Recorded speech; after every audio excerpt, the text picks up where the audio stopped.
Hello friends, ചെമ്പനീർ പൂവിൻ്റെ മറ്റൊരു എപ്പിസോഡിലേക്ക് എല്ലാവർക്കും സ്വാഗതം. അങ്ങനെ നമ്മുടെ ചന്ദ്രയാണെങ്കിൽ മഹിമയെ കാത്തിരിക്കുകയാണ്. മഹിമ വന്നതും നമ്മുടെ സച്ചി പറയുന്നുണ്ട്, അച്ചോ ഇതാണോ വലിയ VIP എന്നങ്ങ് പറഞ്ഞത് നമ്മുടെ രവിക്കാണെങ്കിൽ ഒരേ ചിരിയാണ് കേട്ടോ. ദേ സച്ചി, നീ ഒന്നും മിണ്ടാതിരിക്കുക, അല്ലെങ്കിൽ തന്നെ ചിരിക്കാൻ വയ്യ എന്ന് പറയാണ്. നമ്മുടെ മഹിമയെ സ്വീകരിക്കുന്നത് ചന്ദ്ര ആരുടെയൊക്കെ ഒഴിഞ്ഞുകൊണ്ടാണ് കേട്ടോ.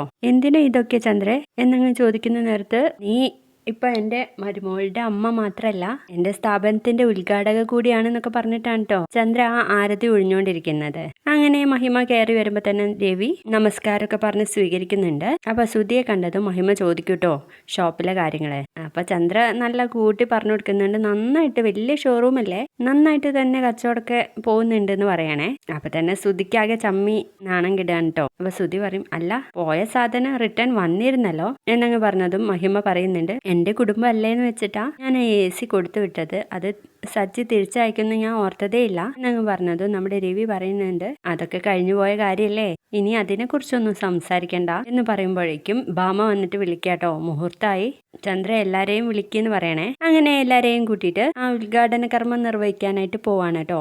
അങ്ങനെ മഹിമയെ കൊണ്ട് ആദ്യത്തെ തിരി തെളിയിക്കുകയും പിന്നീട് ചന്ദ്ര തെളിയിക്കുകയും ചെയ്യണേ. അതിനുശേഷം നമ്മുടെ വർഷയാണ് കേട്ടോ ആദ്യം വിളിക്കുന്നത്. അയ്യോ ആന്റി ഞാനോ എന്ന് പറയുമ്പോൾ ശ്രീകാന്ത് പറയുന്നത്, ആ ചെല്ല് എന്ന് പറയുന്നതും കണ്ട് നമ്മുടെ ശ്രുതിയാണെങ്കിൽ സങ്കടത്തോടെ നിൽക്കുകയാണേ. ഞാൻ ആന്റിക്ക് ഡാൻസ് സ്കൂളിന്റെ ഐഡിയ ഒക്കെ പറഞ്ഞു കൊടുത്തത്, എന്നിട്ട് എന്നെ മൈൻഡ് ചെയ്യുന്നത് പോലെയില്ല. അപ്പൊ ശ്രുതി, നീ ഒരു പൊടിക്ക് അടങ്ങ് ശ്രുതി, നിന്നെ അവസാനം വിളിക്കുമെന്ന് പറയണേ. അവസാനോ എന്ന് പറഞ്ഞു നിൽക്കുമ്പോഴേക്കും നമ്മുടെ ചന്ദ്ര വിളിക്കുന്നുണ്ട്, മോളെ ശ്രുതി വാ എന്ന് പറഞ്ഞിട്ട് വിളിക്കാണ് കേട്ടോ. അങ്ങനെ അവസാനത്തെ തിരി ശരിക്കും നമ്മുടെ രേവതിക്ക് കൊടുക്കേണ്ടതായിരുന്നു, പക്ഷെ ചന്ദ്രയല്ലേ ആള്, കൊടുക്കണില്ല കേട്ടോ. നേരെ ഭാമയെ വിളിക്കാണ്. ഭാമേ ഈ തിരി ഒന്ന് കത്തിക്ക് എന്ന് പറഞ്ഞിട്ട് അത് അന്തസ്സായിട്ട് ഭാമ വന്ന് തിരി കൊളുത്തുന്നുണ്ട്.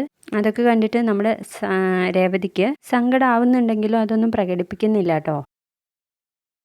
അപ്പോൾ നമ്മുടെ രവി പറഞ്ഞു കൊടുക്കുന്നുണ്ട്, രേവതി നീ പോയി ഒരു തിരി കത്തിക്ക് എന്നങ്ങ് പറഞ്ഞതും സച്ചി പറയും, അച്ഛാ ഇനി ആ വിളക്കിൽ തിരി ഇല്ല കത്തിക്കാൻ, 5 തിരിയും കത്തിച്ചു കഴിഞ്ഞു, ഇനി രേവതി കത്തിക്കണമെങ്കിൽ തന്നെ ഒരു തിരി അണയ്ക്കേണ്ടി വരും എന്ന് പറഞ്ഞപ്പോഴേക്കും നമ്മുടെ ചന്ദ്ര പറയും, അപ്പൊ ശകുനം പറയുന്നത് കേട്ടില്ലേ രവിയേട്ടാ, അങ്ങനെ തിരി ഒന്നും അണയ്ക്കാൻ വേണ്ടിയിട്ട് പറ്റില്ല എന്നങ്ങ് പറഞ്ഞത് രവി ചെന്നിട്ട് പറയുന്നുണ്ട്, ചന്ദ്രേ നീ ചെയ്തത് ശരിയാണെന്ന് നിനക്ക് തോന്നുന്നുണ്ടോ?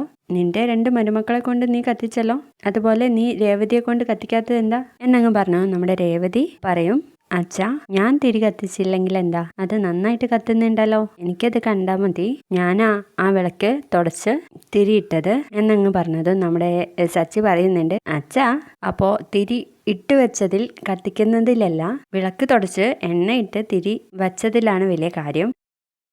അങ്ങനെ നോക്കുമ്പോൾ അമ്മയുടെ സ്ഥാപനം ഉദ്ഘാടനം ചെയ്തത് രേവതിയാ, അല്ലാതെ VIP അല്ല എന്ന് പറഞ്ഞു കൊടുക്കാൻ കേട്ടോ. അപ്പോഴേക്കും നമ്മുടെ ശ്രുതി പറയുന്നുണ്ട്, നീ ഒന്ന് അടങ്ങടാ, തിരിയിട്ട് എന്ന് വെച്ച് അത് ഉദ്ഘാടനം ഒന്നും ആവാൻ പോകുന്നില്ല, അത് കത്തിക്കുന്നതിൽ തന്നെയാണ് അതിന്റെ കാര്യം എന്ന് പറഞ്ഞു കൊടുക്കാണ്.